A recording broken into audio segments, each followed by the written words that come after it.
आज आपण एकदम मऊ लुसलुशीत डोसे बनवतोय, तेही ना तांदूळ ना डाळ ना कोणतंही कडधान्य वापरून. तर चक्क आज आपण चुरमुऱ्यापासून डोसे बनवणार आहोत. इथे मी 2 कप चुरमुरे घेतले आहेत. जे आपण भडंग बनवण्यासाठी चुरमुरे वापरतो ते चुरमुरे इथे घेतलेले आहेत.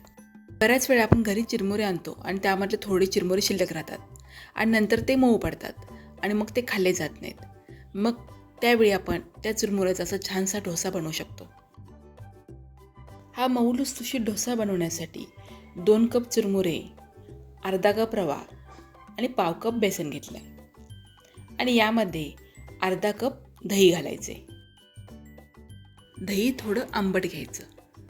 आदल्या दिवशीचं जर शिल्लक दही असेल तर तेच वापरायचं. आता यामध्ये पाव वाटी पाणी घालायचं आणि सगळं मिश्रण चांगलं एकसारखं हलवून मिसळून घ्यायचं. आता दही कितपत पातळ घातलेलं आहे त्यावर पाण्याचं प्रमाण थोडं कमी जास्त होऊ शकतं, पण खूप जास्त पाणी घालायचं नाही. हे मिश्रण म्हणजे चिरमुरे रवा हे भिजेल इतपतच पाणी घालायचं आहे. आता हे मिश्रण झाकून 15 मिनिटांसाठी ठेवून द्यायचं. आता 15 मिनिटांनंतर हे मिश्रण चांगलंच घट्ट झालं आहे. यामधलं पाणी पूर्णपणे शोषून घेतलं आहे. आता हे चुरमुऱ्याचं मिश्रण मी मिक्सरच्या भांड्यामध्ये काढून घेतलं.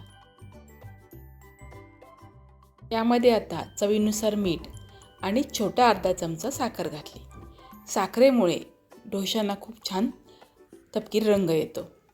हे मिश्रण खूपच घट्ट झालं आहे आणि चांगलं वाटलं जावं यासाठी मी यामध्ये पाववाटी पाणी घातलं आणि मिक्सरमधून याची एकदम बारीक पेस्ट बनवून घेतली.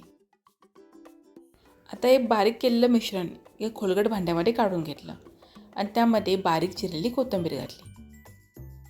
या मिश्रणामध्ये बारीक चिरलेला कांदा घालू शकता किंवा किसलेले गाजरही घालू शकता.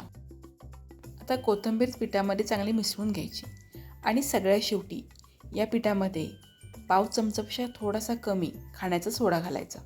बस सोडा पिठामध्ये चांगला मिसळून घ्यायचा की आपला डोसा बनवण्यासाठी पीठ तयार आहे.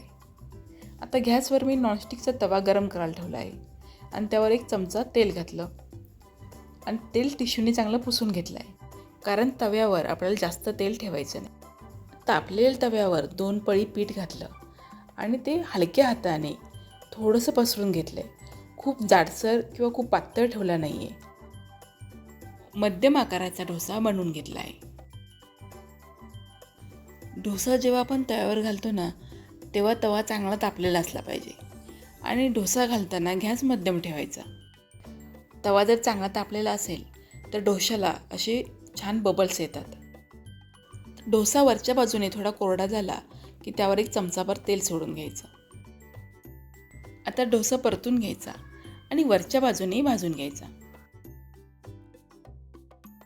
डोशाला बघा सगळ्या बाजूने एकसारखा तपकिरी रंग आला आहे. हे चुरमुऱ्याचे डोसे खूप वेळ मऊ राहतात आणि हे डोसे तुम्ही बटाट्याची भाजी किंवा हिरव्या चटणीबरोबर खाऊ शकता. 2 कप चुरमुऱ्यामध्ये हे मध्यम आकाराचे 4 डोसे तयार होतात. सकाळच्या घाईगडबडीमध्ये नाश्त्यासाठी असो किंवा मुलांच्या टिफिन्समध्ये असो हे चुरमुऱ्याचे डोसे तुम्ही बनवू शकता. ही चुरमुऱ्याचे डोसे बनवण्याची माझी पद्धत तुम्हाला कशी वाटली कमेंट करून सांगा.